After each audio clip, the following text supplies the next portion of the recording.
Now, I am delighted to have Ron here because he's one of the very few people who has been a part of both of my phases. And I did not know about that until a few years ago. But when I left my technology field and decided that I wanted to understand human beings and started studying human beings, I was trying to study psychology, philosophy, history, business, art, science, everything. A giant enterprise. I used a set of books that helped me. And two of the books one was called Independent Scholar's Handbook, and the second one was called Peak Learning. The third one was How to Read a Book by Mortimer Adler. But these two books, and they had a tremendous impact on me. And this was about 25, 30 years ago, okay? And then I came to New York, and I started studying, the great ideas, and I was in a subway train. And I ran into this guy, Yen, who works with Ron. And I was telling him about this great ideas project that I was working on. And he said, oh, you should do a meetup about that. So he said, how can I find really thoughtful people to come and talk about this? He said, no. We have this organization that, called Conversations New York. I will help you. So I said, okay, let's try. And that's how I started. Now, I did not make the connection. I really got to know Ron, and I went to many of his meetups. And he was traveling all the way from Long Island to come to one of my meetups. And then I said, wait a minute, Ron Gross, that name is kind of familiar. And then I looked up, and he was the author of Independent Scholar's Handbook and Peak Learning. And I did not tell him about that until he showed up at the meeting. And when I was presenting, I told him. So it's a great honor and a great pleasure to have, Ron. He's author of numerous books, including this, plus Socrates Way. He's also the founder and director of Conversations New York. So it is my delight to pass the baton to Ron Gross. Thank you, Shrikant. It's such a pleasure to be here. And greetings, fellow indomitable conversationalists. And the reason that I address you as indomitable conversationalists is because I honor you for showing up for this session, for which you've had to overcome the innumerable obstacles, distractions, concerns, and outright tragedies that we're all coping with these days, especially over the past couple of days. I honor you for making the successful effort to reach out, step up, and connect. We gather this afternoon to share some experiences and insights, and perhaps come up with some that none of us would have produced alone. So let's get right at it. Tenet number 1. Each of us has experienced, Shrikant, if you can display the agenda. Thanks.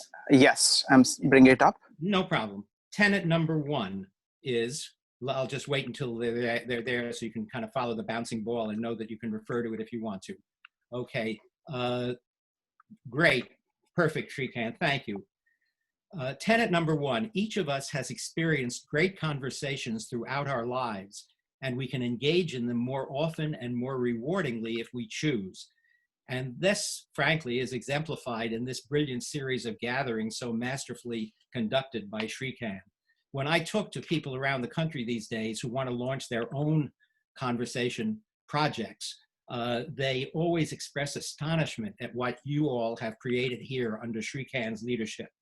Together, you are pioneering some of the most important ways to trigger a real renaissance of meaningful conversation despite our unpropitious circumstances. So I just want to take a moment for a well-deserved hand for Shrikant's invaluable leadership. Bravo, my friend. Thank you. Okay. Thank you. Tenet number 2, great conversation is our most enjoyable, readily available, cost-effective, and potentially powerful way to do several things that can enrich our lives. 1, to add delight and creativity every day, to continue to learn and grow, and to nurture our friendships. Now, obviously, we face unprecedented challenges right now in doing this because we have lost for the time being the places where this can most readily happen. And I'm talking about what have been dubbed third places in our social life, the ones that are not your home and not your place of work. And I just want to reach around for a book to share with you. The classic celebration of these is The Great Good Place. This book, its subtitle is Cafes, Coffee Shops, Bookstores, Bars, Hair Salons, and Other Hangouts at the Heart of Community by sociologist and incredibly wise old owl Ray Oldenburg.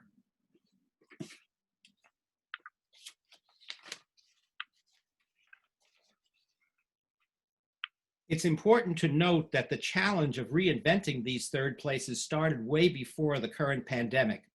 That's documented in a companion book, Vanishing New York, How a Great City Lost Its Soul by Jeremiah Moss. Jeremiah documents how over the past several decades, our beloved city has been losing its great good places to gentrification, landlord profiteering, and overbuilding. I don't know how this has affected you guys, but I can tell you that in 2019, I was sadly at the last call of my lifelong favorite bars or cafes in New York City, including the legendary Cornelia Street Cafe and the Half King, Sebastian Junger's bar on 10th Avenue. So it falls to us, and you are leading the way, to reinvent the great good places by harnessing our social creativity and our technological prowess. So again, I say bravo to you all and to Shrikant for your pioneering in this adventure. Tenet number 3, great conversation contributes crucially to our mental well-being and physical healthfulness. And the key book here, just out, is Together, The Healing Power of Human Connection in a Sometimes Lonely World by former Surgeon General Dr. Vivek Murthy. He was Obama's Surgeon General, and he is the leading champion of our need for more sociability, human connection, and meaningful conversation to heal our so often lonely society. Vivek Murthy has actually accumulated evidence showing that the most prevalent health issue in our society in the United States is not cancer, heart disease, or obesity, it's social isolation. Dr. Murthy likes to dramatize this point by telling about the patient who came to him because of his lack of social connection, which was driving him to despair. My only relief, he said, is that I've got 20 friends from whom I can get some comfort.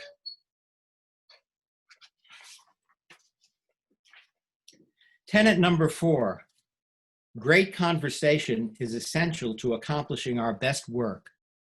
And here the book that you might want to take a look at, and I'm going to propose one book for each of the points that I'm making, so that hopefully you'll be impelled to choose at least one of them to look further, because one of the points about this is that we think of conversation as something we all automatically understand and can do, and what's the problem and why do we need suggestions for solutions. But the fact is that there is a great deal to know and understand to use conversations to maximally enrich our lives. And the key book here is Reclaiming Conversation, The Power of Talk in a Digital Age by Sherry Turkle from MIT. She was one of the first to point out that with all our technology of connection, that we frequently sacrifice meaningful conversation for mere creativity. We sacrifice meaningful conversation for mere connectivity. Human success is built on our social interactions. In other words, our success as a species has always been built not on our physical prowess or intellectual achievements, but mostly on our ability to communicate and collaborate. That's how we relate to each other. It's the way we get things done. Just one example from my experience, Bob Veazey, a senior engineer at a major Hewlett-Packard division in Oregon, recalls how one day a few years ago he, quote, realized that the boxes on my organization chart might more accurately be depicted as webs of conversation. It hit me with laser beam clarity. This is how life really works.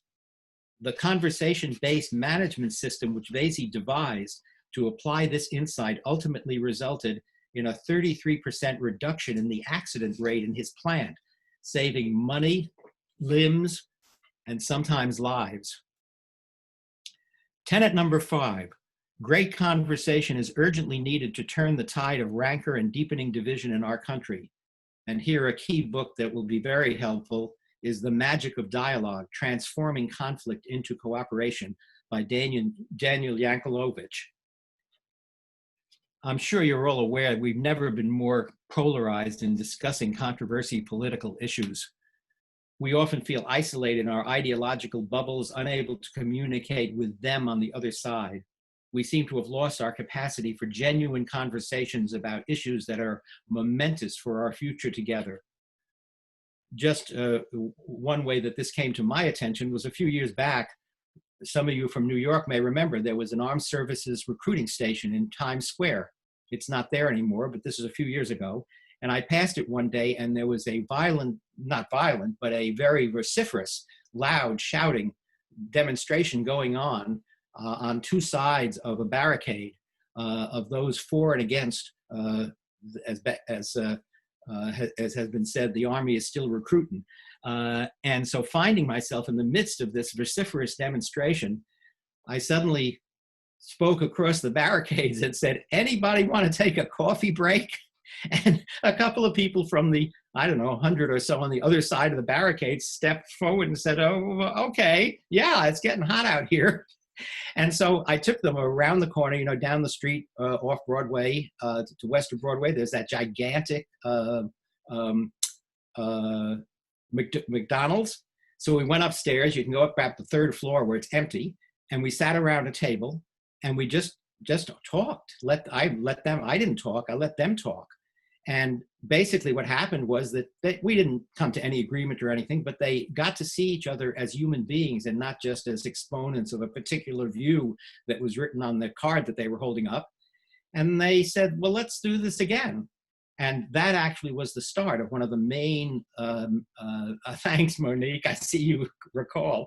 That was one of the main pillars of Conversations New York as we began to do that throughout the city. And now, of course, if you're interested in other projects that are doing this, the National Conversation Project kind of aggregates news about everything that we're doing and has a, quote, listen first campaign, which tries to get people to pledge to listen first in situations like that one in McDonald's in order to better understand each other. And I want to throw in here, actually, I want to back up, if I may, because I was so touched, Shrikant, by your evoking that passage of yours. I know that I'm going back to one of our previous ones, but I think you'll see the connection. When Shrikant talked about his personal journey from individual thinking, reading, study, understanding, which is very important, of course, and which is pretty frequently, if you can make this, that this is our friend the thinker, you know him. Well, this is the way I think about that kind of learning.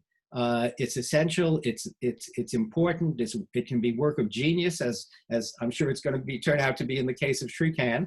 But this fella is the one who kind of symbolizes that. And as Shrikant noted, he's made a little journey from that, which is, of course, is still very important. And when he lectures, you can hear the depth of his personal understanding, to a different model of understanding, which is this one, which I'm sure many of you know, our friends, the Mayan circle of friends. This to me is a wonderful emblem of that tradition in our human development that goes back actually even further than the thinker. And if you're familiar with it, if you can see it clearly enough, you'll see that here we have a model of human beings obviously in concert, and that can be doing, thinking, planning, loving. There's no hierarchy. There's no gender. Their arms are artificially, unrealistically attenuated to symbolize the fact that it's the connection between them that's important. You can see their arms are longer than they, quote, should be realistically. And to me, this circle and the power of the circle in so many spiritual traditions symbolizes that transit that I wasn't even going to bring this up, but I have these things around me that Shrikant described and that we're involved in. So let's see, can we get the second back to the second page of Shrikant to remind me where we are? Okay, so basically that's the gist of what I wanted to throw out for us to discuss. Obviously, I've taken some big topics and given you just the gist because I frankly am more interested in initiating this kind of discussion among us than in imposing my views on you. But once we finish doing that, we have a wonderful little 5-minute video that we don't want you to see, having to do with Conversation Day, where you will meet in 5 minutes of wonderful interviews the people who turned up last year at our Conversation Day when we had it in beautiful Bryant Park, and get a sense of whether you might want to attend the one that we will be having online on Saturday, June 13th at 2 p.m. So let's segue into our Q&A and discussion and comment and hearing from all of you, please. Thank you. So, Ron, do you want to play the video now? No, well, let's see. Afterwards? Yeah, that would be a nice idea, Shrikant. Thank you. We had talked about, I like that idea a lot. That will give us more to talk about. Let me ask you one more question. Do you want to go through points 6 through 10, or you prefer not to do that? Did I not do it? No, you went only up to 5. Of course I want to. Okay, I'm going to share the screen again. Okay. Like all of you, I'm dependent on Shrikant, but in more ways than I realize. Oh, of course I want to do 6 through 10. Sure. Since these are kind of standalones, the fact that we get a little out of order, I trust doesn't matter much. You guys are used to skipping around from one stone to the other to get across the lake. Number 6, tenet number 6, great conversation is a robust area of scientific investigation, humanistic reflection, and pragmatic discovery. And obviously there's a whole wealth of, if what I'm saying is true, and it is, there's a wealth of data, information, reflection, research, research historical, research scientific, research psychological and sociological and anthropological. But one good book that sums it up is called Conversation, How Talk Can Change Our Lives by Theodore Zeldin. And I'll just mention to commend him to you that he's in his late 80s. He's a scholar at Oxford. He's so brilliant that his masterwork, Monique, you may know about this, his masterwork, a 3-volume history of French culture, was so masterful that the French awarded it a prize. The French honored an Englishman for explicating their culture. In his late 80s, Theodore regularly goes out to Hyde Park in London with a gigantic bullhorn and a giant whiteboard, and enjoins people who come out to cavort on the greensward to talk, here are some subjects, here are some wonderful subjects that you can talk about. These are things that we've all experienced and we're all experts on them, but each of us has something about it that the other people don't. So get together, don't just sit here alone, get together. It's like he's trying to make that transit from the thinker, the lone thinker to the group, and he does. He's a wonderful man. So that's just to kind of commend him as a person. But the book is wonderful, and by the way, it is short. You can read it in a couple of hours, and it's also illustrated by Theodore's wonderful surrealist paintings. Tenet number 7, great conversation is perennial, appearing in virtually every era and culture. And what I mean by that is that that when I wanted to trace it, I started with Socrates, with this book, where I paid homage to Socrates. And the reason was that Socrates really we all are aware that he kind of initiated the Western intellectual tradition that is pretty much, for most of the people here, the tradition that we were brought up in.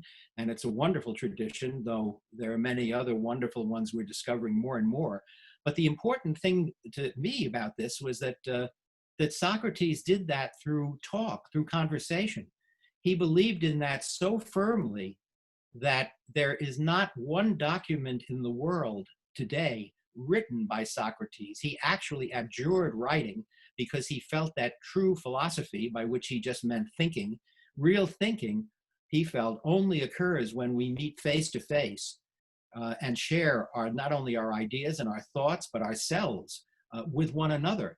And so it is obviously no coincidence that there is not a single piece of writing attributable to Socrates. As you know, we know about him from the dialogues of Socrates, dialogues, conversation, the dialogues of Socrates written by his friend Plato. If it weren't for those, we would not know from the written record that he existed. So our whole intellectual tradition began with a figure who embodied this conviction that it is through conversation, as Shrikant discovered, that we do some of our best thinking. Then carrying it through very quickly to the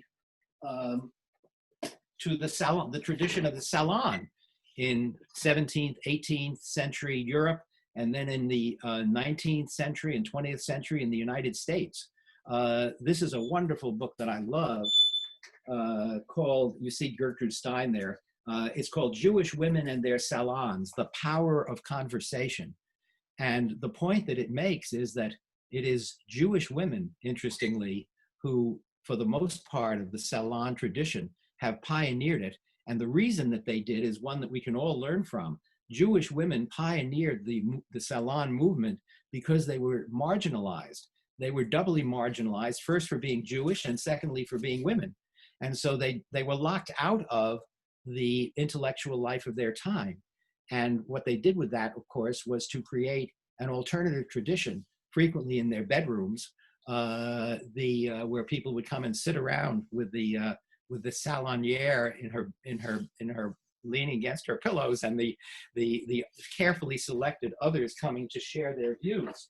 And these women proved to be such brilliant organizers and thinkers that they were able to draw to their salons frequently much more talented and acute thinkers than in the official universities of the time. Then, let's see, is there, yeah, that kind of brings us up. Well, I'll just note that, of course, the salon that you might most readily identify with is Gertrude Stein's Saturday evenings in Paris and New York, which Ernest Hemingway memorialized in A Movable Feast, and is also depicted fictionally in Woody Allen's Midnight in Paris, salon, at which Picasso was a most notable participant. Tenet number 8, we're almost there. Great conversation is the antidote to our culture's bane of conversational narcissism.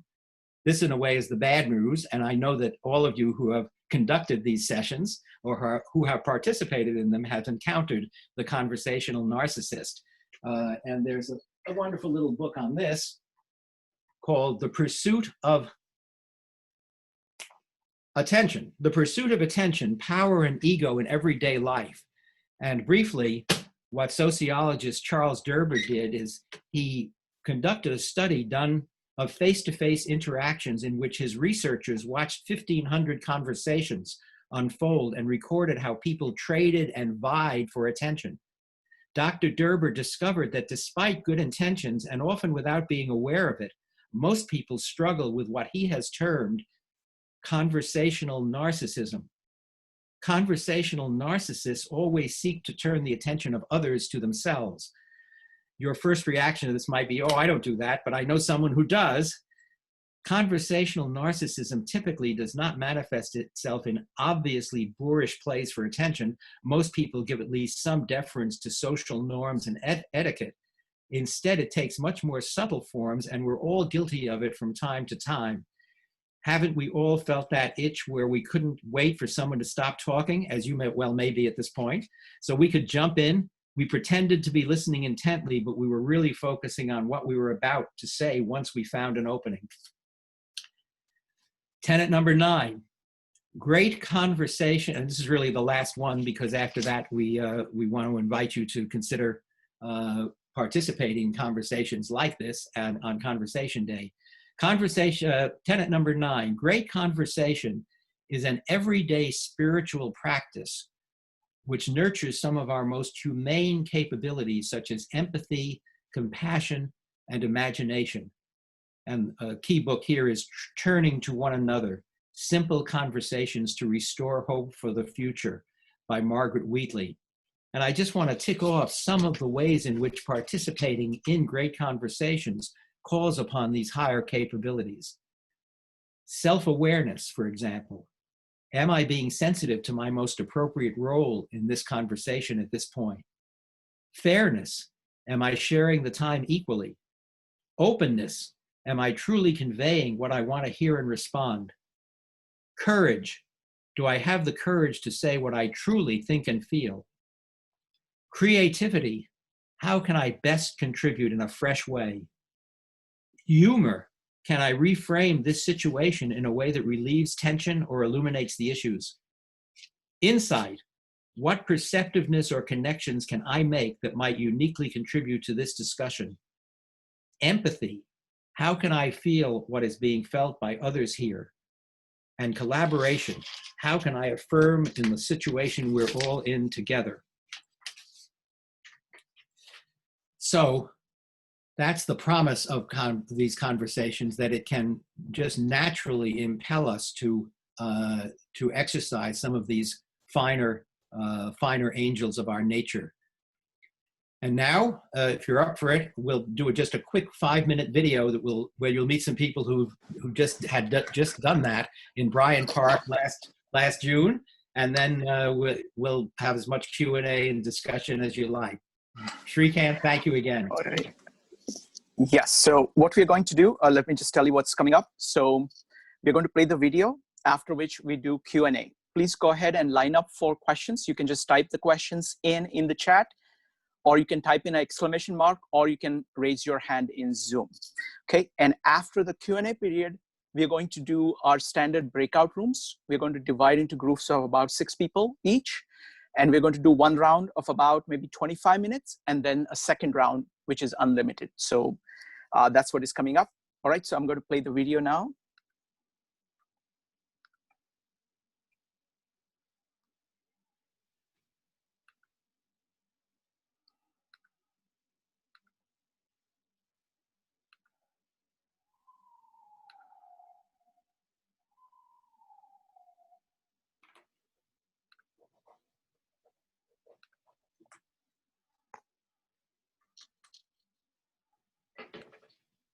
Hello, I'm Peter, and I'm in Bryant Park in Manhattan, which was the venue for this year's Conversations New York event, which I have to say was wonderful. More than 200 people came to the welcome desk. Quite a lot of other people avoided the welcome desk and just came to the tables anyway, so it was incredibly well attended. And there's clearly, a strong wish and need for people to get together, in this case with other people who were until 10 minutes ago complete strangers, and just talk about things like, in this case, how to thrive and survive in New York. Or at another table we were talking about how to handle disagreements without falling out, or other people were talking about what is happiness. So a huge range of people, huge range of subjects, but mostly there to engage with other people and enjoy the benefits of just talking and listening to other people and hear what they have to say. So let's hear what some of the people who were there had to say about the event. My first question was, why do we need events like this in the first place? I feel like we need this as a country. We need to start coming together and actually talking about our views. With technology and social media and everything, people talk less and less. We really talk at each other. We avoid controversial topics. We don't really want to hear the other person's perspective, experiences, and so we don't really know each other. There are many of us who understand the urgency of developing skills to be able to speak to one another as opposed to, I'll say, hurl either insults or bullets, which seem to be happening these days. I think it's crucially important that people talk to each other, especially if they're people that disagree or fancy themselves as being on the opposite side of a political divide or a difficult issue. I think it's so important that people learn that it's possible to talk to other people and that it can be fun and productive, even if it's with the person you least thought you would come to common ground with. I also asked everyone about their experience of the conversations they'd had during the afternoon. Well, we spoke about fear, which is like a topic that everybody deals with, right? So it's pretty good. You got it from different aspects. You know, people were very analytical, some were more holistic in their thoughts.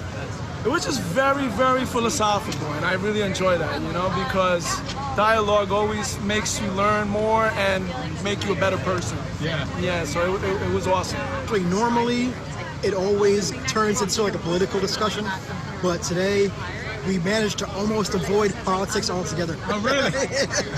That's a victory. That's a victory, yes. Okay. It is something you may at first wonder, well, what am I supposed to do? And you very quickly move from that to, you're just talking about, you know, what's important to you, what you care about. And other people pick up on that you care about it. That makes them feel, well, I can talk about what I care about too. And then you're dealing with reality.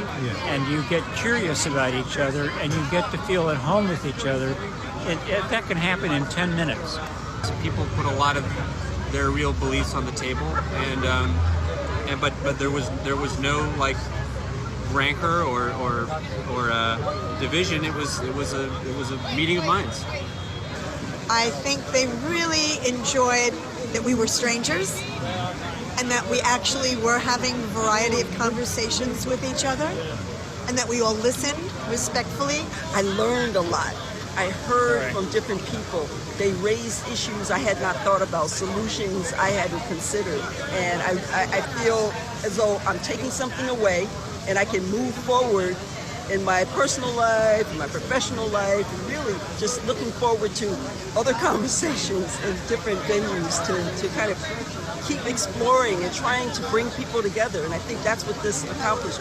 Brought different people together to have nice conversation and not really focus on conflict and where we're different, but kind of finding that common ground. Some great reactions, and a number of people commented on how great it was just to feel that there was a safe space in which it was okay to talk. And one of the reasons why that exists here in this beautiful setting in Bryant Park is because Ron Gross and many other volunteers worked tirelessly to get this venue together and invite everybody and make this whole event happen. And of course that's inspired other events. There were smaller embryonic events in London, in Lagos, in Trinidad, in Vancouver, and in many other places too. So our hope is that next year there will be many more conversation days blossoming around the world. You yourself could hold one. It doesn't have to be very big. It just needs to invite people to talk to each other. And of course, that's something that we don't have to wait for Conversation Day for. You know. We can all have a great conversation every day. So I hope you do. Thanks for watching.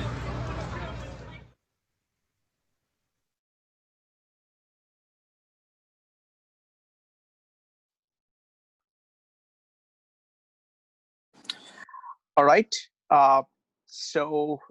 Ron, any closing thoughts?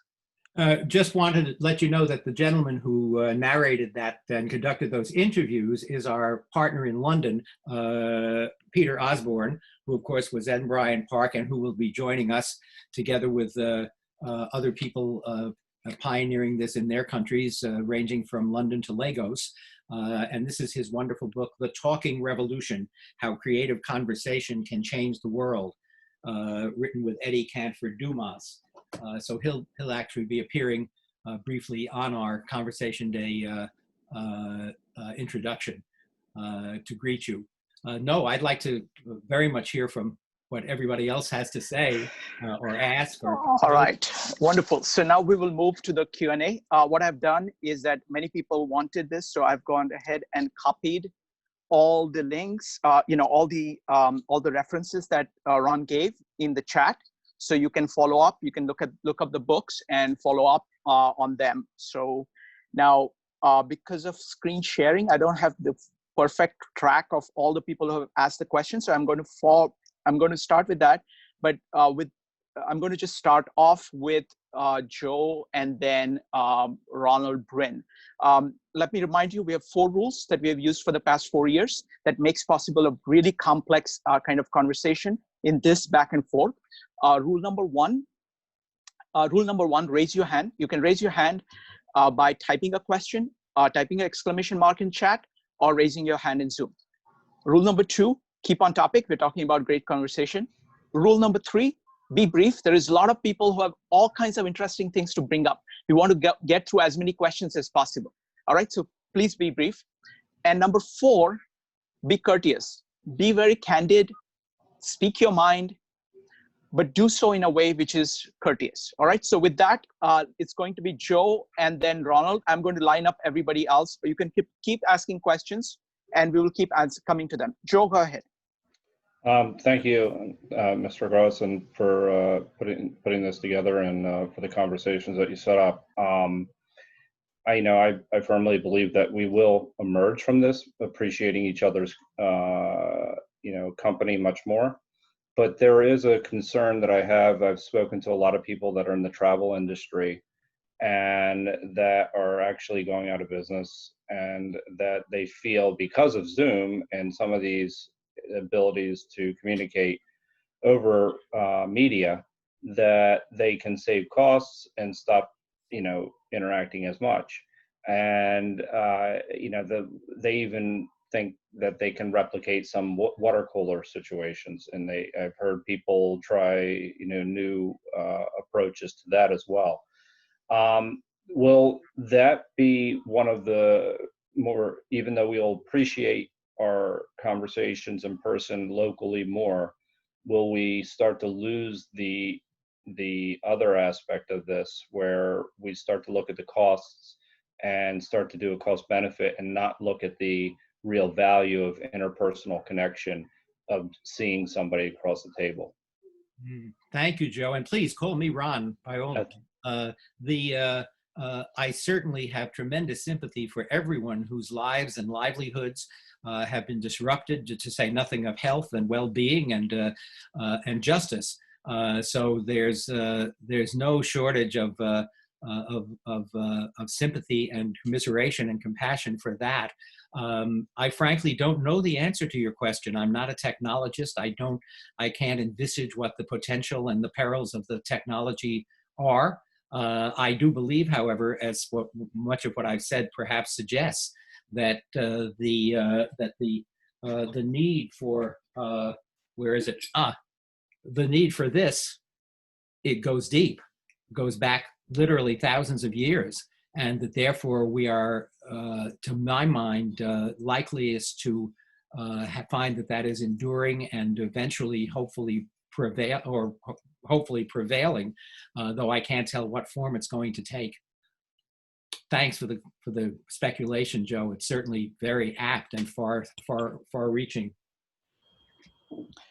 Okay, so it's going to be Ronald, then Zeno, then Tony P, then Sanjay, then Jeff, then Francois next. So when you're called upon to ask a question, go ahead and unmute yourself, ask the question, and mute yourself back so we get the maximum sound quality. Ronald, go ahead. Ronald Bryn. Okay, let's go to the next person, Zeno. Can you hear me? Yes, go ahead. Okay. First, I wanted to thank Ron Gross for an in-depth, sweeping, and incredible overview. I mean, there's no way to capture a response to the history and depth of importance of conversation, except I just wanted to say, I always thought conversation was kind of like the next best thing to human contact, physical contact. And it's at a premium now. So we have masks over our faces, and it's amazing how poetically dark the situation is. You held up an icon, and I wanted to share one also from Hungary. Visits to the temples there and other places in the old cemetery, and I brought this guy home, and to me, he's a powerful symbol of protection and security, and known around the world. And that's kind of what we need in these times. Conversation is an art, and we have turned to the gun and other methods of communicating. We don't want to spend the time, and we don't want to take the care. And so our civilization is really on the edge. Two other comments. You mentioned books. The one that really sparked my soul was by Rupert Sheldrake, and it was Morphic Resonance. Ron, yeah. let me interrupt you for a second. Let me interrupt you for a second, because we have a structure. What we are going to do is we are going to divide into small groups where everybody gets to speak a lot. This time, we've got about 13 people lined up for questions. So let's keep the comments and questions short and let Ron respond to them so that we can get to as many people as possible with the limited time. Okay. Go straight ahead. Go ahead. Yes. Thank you, Ron. Ron, go ahead. Thank you, Ron, for sharing that marvelous artifact.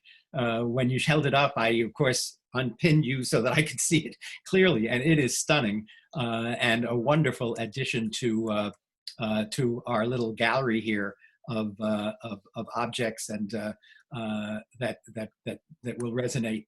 I think people will remember that from this conversation. So thank you so much, and even more for your thoughts about the peril that we undergo at this point by the turn toward violence by the state and any other violence that can possibly be avoided consistent with justice. Thanks. Next one up is Zeno. Zeno, go ahead. Yeah, hi. I'm calling in from California. My question was about education, really. Are there any efforts to teach conversation in like high school? I mean, I know there are these debate groups in high school, the pro-con debates, and that seemed to be a very different approach to communicating with people. I used to teach critical thinking, and I felt also critical thinking was a bit like pro-con debate. So I replaced it with something I called inquiry, where you focus on what is the question, is it a good question, can we clarify the question, and what are possible answers. So there could be something in education that replaces this adversarial model by a more explorative model. Zeno, I couldn't agree with you more. I think you moved in exactly the right direction, and I congratulate you on taking that initiative. For anyone who wants a repository of experiences like yours, the Morningside Center, I'll put its name in the chat, the Morningside Center near Columbia University in the city here in New York. Oops, I just kind of lost it. Am I on? Yes, you're on. I put the name down. I lost the picture and stuff, so don't worry, as long as you can hear me. I do want to get back to the chat. Anyway, I'll work that out. If I don't, it's the Morningside Center in New York City has made a wonderful specialty of encouraging those kinds of conversations in schools, using the circle, developing the circle methodology to its utmost. So take a look there for more geniuses like Zeno who are finding that that's a great way to learn. Thank you, Ron. I've typed the name in the chat, so that's already there with everybody. Next one up is Tony P. Tony, go ahead. Hi, thanks. I was just I was just wondering that how might someone like me form good habits, or anybody, to avoid conversational narcissism? Well, first of all, read that little book. As I said, it's another short one, by Charles Derber, and once you understand the concept, once you begin to see it so clearly as it rears its head, you'll find that you're automatically sensitized by the very fact that you're interested in learning how to avoid being a conversational narcissist. I think you're right on the right path. So take a look at that book if you like that kind of approach. If not, any good book that stresses having interesting conversations, productive, spiritually rewarding conversations is good. There's one by Celeste Headley, who used to be a host on NPR, called We Need to Talk, I think it's called. We Need to Talk, something like that. But Headley, Headley, that's a short book with 10 specific how-tos to engage in conversations and avoid being a narcissist. Thank you. Next one up is Sanjay. Sanjay, go ahead.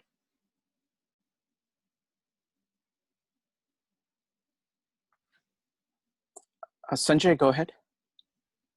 Okay, next one up is Jeff. Jeff? Sorry, I was on mute. Okay, go ahead. Hi, Ron. It's so good to see you. We've missed you so much. I missed you too, my friend. You know, Ron, as you went through at the end there, those elements of, and in some ways, effects of good conversation, I was struck. It really, you know, I know I've heard you say those things before, but I was really struck this time. And maybe in a way it was building upon the idea of narcissistic conversation. That, you know, one of the essential things that strikes me and is so often missing, especially in moments like this, is a lack of curiosity and kind of a focus on, to the extent that people wish to speak with each other, kind of sharing their conclusions with each other. And you find that, you know, I'll share my conclusion, then somebody else shares theirs, then I share mine, then they share. Nothing could be more boring. And the idea that we might suspend our conclusions, at least for a little while, and gain the benefit of being in the presence of somebody else who has different vantage points and perspectives and perceptions from us, in order to just be curious about each other for a little while, would then give us the will and to both explore what each other is actually thinking and has learned and listen better, as well as then, you know, fulfilling our end of the bargain in sharing our own perspectives and perceptions. And it seems to me, Ron, that the thing that you've discovered is that if one person will initiate with curiosity the invitations and then really commit themselves to listening, that at least has a chance of the other person experiencing a willingness, if not, and potentially an authentic curiosity in reciprocating. And I'm wondering how do you think of yourself and the magic and kind of what you've stumbled into here? Well, thank you, Jeff. I'm delighted you made that point, because indeed that is perhaps the highest art in this little field of trying to communicate better and more fruitfully and more as full human beings. If you don't mind my calling attention to a couple of more resources, one of the best explications of that methodology is in books about dialogue, what's called dialogue. when we come together for dialogue, this is one of them by Bohm, the inventor of the technique, and this is another one by one of the expositors of it. This one's by William Isaacs at Harvard. When we come together for dialogue, as delineated by these interpreters, what we are doing is exactly what you said, is trying to completely extricate ourselves from prior conclusions, not bring our conclusions to the table, but rather bring ourselves to the table and then see where that goes. And if for anyone of you who's experienced it, and I'm sure some of you have, it's extraordinary how unexpected and sometimes productive, sometimes bedeviling, let's be frank. But if you stick with it, it can be an enormously productive exploration of the shared reality. I wouldn't even say the ideas, but the shared reality of a group of agreeable people. So thanks for bringing that up, Jeff. I couldn't agree more. Okay, so it's going to be now Sanjay, Francoise, Ron, Mike, Daniel, Alan, Bob, Roger, and John. Sanjay, go ahead. Not all at once, though. Okay, great. Okay, I want to have plenty of time for your dialogues in small groups, Shrikant, please. Sure. Yeah. Okay, great. Hi. So I wanted to ask. Go ahead, Sanjay, please. Okay. I wanted to ask if it's possible for if someone does not want to talk, talk and listen, is it possible to have them engage in a conversation? Especially for example, if they've closed themselves off to other people. Well, obviously it's a semantic issue as to what constitutes a conversation, but my gut sense is that there is a kind of communication going on, even by someone who is not inclined to declines to want to participate actively. There's communication going on there, and communication going on by virtue of their making themselves available to listen, not leaving the situation, having come to the situation, having shown up, staying, and listening. So there's communication of a sort going on there. And so it kind of depends on how you define a conversation. Obviously, the things get more complex, interesting, amusing, enjoyable, and human if both people are both listening and speaking. But I would say that, and certainly in groups of 5 or 6 or 7, which we regard as the ideal, there can be a person who basically does want to listen to the interchange between the other people and is finding that rewarding and gratifying and enjoyable. And I don't see anything wrong with that, particularly if they can kind of make clear that it's not through surliness or discourtesy or disdain or contemptuousness or any other derogatory reaction, that they are enjoying and benefiting and appreciate the opportunity to just listen. So thanks for raising that, Sanjay. It's something we certainly have all experienced. Excellent. Now, folks, keep your questions extremely short, okay? So that we can get to the answers. I'll do the same with the answers. Yes, let's do that. Let's see what we can do. Francoise, short I'm question coming from back you. on the narcissist conversation. Not that it's big, when it's exaggerated, but my question is, how do you balance between the generic and the personal? Because on an interesting conversation, generally speaking, you lose track a lot of time of what's being said. And if you're too personal, it becomes narcissistic. So how would you balance it? That is one of the arts of conversation, Monique, in any conversation and for any of a participant in a conversation, trying to contribute both general ideas and personal experiences is one of the personal arts of being involved in such a group. Thank you. Excellent. Super. That's really one of the arts of conversation. Thank you on a personal level. Thanks, Mandy. Excellent. Next question is from Ron from Luxembourg. Hi, just wanted to quickly ask, for the last 200,000 years since human beings have come to the planet, until last 50 years, people lived in very close societies, so everybody knew everything about everyone and what was happening in the society. So how has the quality of conversations changed since the last 50 years and before? Because now we live in societies where people don't really know who you are. Even your friends don't know what is happening in your life really, and how to overcome that extra unnaturalness built into the conversations now. Thank you. Just a quick. No, Ron. Okay, Let's okay, five people. Okay, cool. Appreciate you calling from Luxembourg. Really wonderful to see you. Ron, go ahead and respond. Nice observation, Ron. Just a quick thought, which is that we've discovered in Conversations New York that there is a unique benefit to the fact that we converse between strangers, that we don't know all about each other when we come into these conversations, because it means you're not bringing a whole lot of baggage and you're not going to have to live with what you say with these same people the next morning.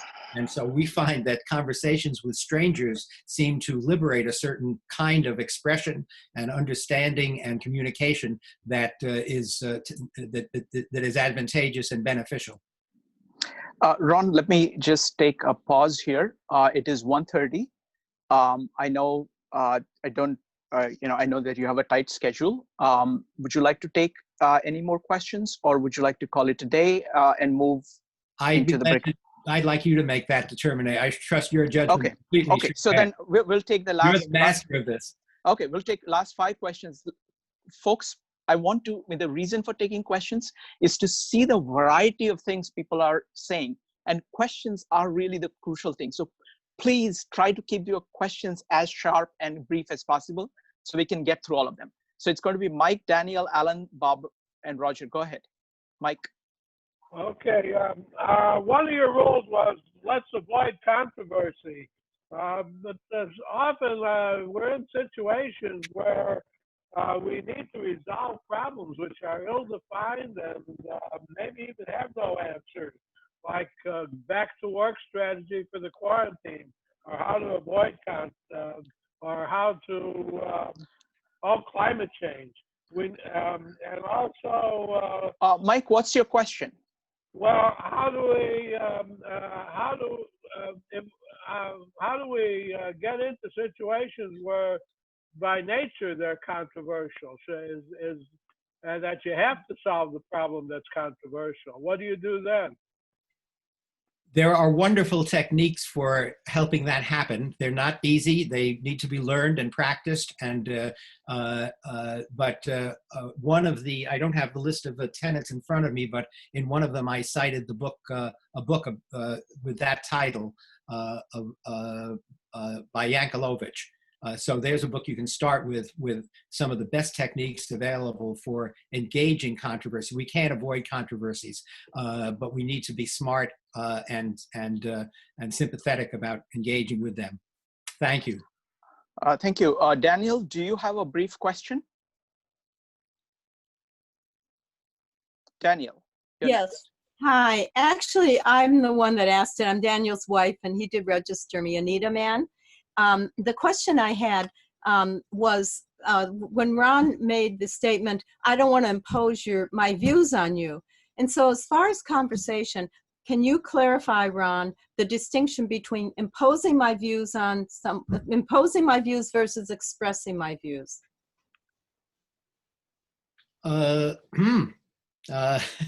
Anita, that's, I would say that in a true conversation where there's no illegitimate authority, such as a teacher and students, or a boss and employees, or people of different, in our culture, regrettably, people of different races and ethnicities and economic status, where there's true equality, that should not arise as a problem, because it's kind of self-correcting.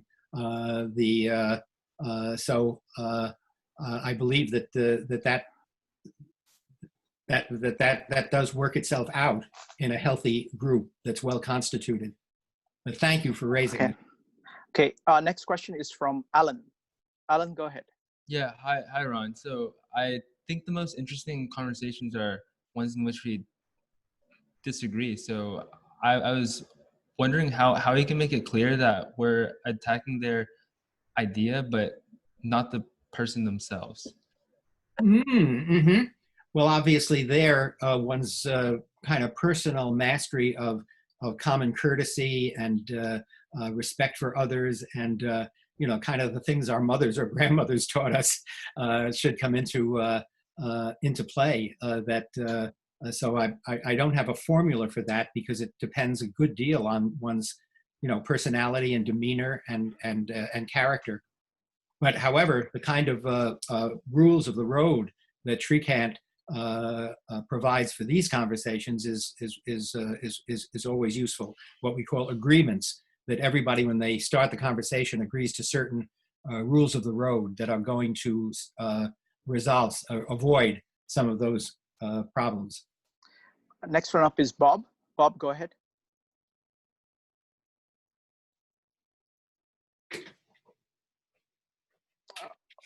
Bob? Okay, next one up is Roger. Hi, Ron, this is Roger. Thank you for meeting with us, talking with us just to start. But my question is, do you have any suggestions for helping to bridge the epistemological gap between people who seek to base their beliefs on scientific evidence and philosophy, in contrast those who tend to base their beliefs on anecdotes and appeals to authority? So kind of bridging that gap between different ways of approaching conversations. That is, of course, one of the big advantages of having people who come at these issues with different perspectives like that, the scientific, say, versus the anecdotal, or even the religious or the ideological versus the phenomenological, or the one based on scholarship other than hard sciences. So I don't have any kind of immediate one other than to include such people. We tend to think of diversity as maybe just gender, race, socioeconomic situation, but diversity in a conversational group can also be cognitive style, MBTI, etc., or indeed philosophical outlook, epistemological outlook. So that would be my sense there. It's inherent in the way you constitute the groups. Okay, last question is from John Perkins. John, go ahead. Hey, real quick question. Which playwright do you think gets conversation pretty good? Oh my God. Well, my God, well, you could range from Beckett to I don't know who's the most loquacious. I would say frankly that I happen to, as a little sideline, review theater in New York and performance in New York. I would say that the joy and value of theater is precisely that different playwrights and different performers have such different styles and demeanors and repertoires. So I would say that that it's theater as a whole that gets it right by stressing that diversity. All right, thank you. All right, folks. So thank you very much for coming. Ron, this was a great pleasure. Now we're going to go into the breakout rooms. Let me tell you quickly. Let me first give thanks and last word to Ron, and then I'll tell you about the breakout rooms. My last word, just as my first one was, let's hear it for Shrikant. Thank you. Yes, sir. Thank you, sir. Thank you. Thank you, Ron. Wonderful. Yeah.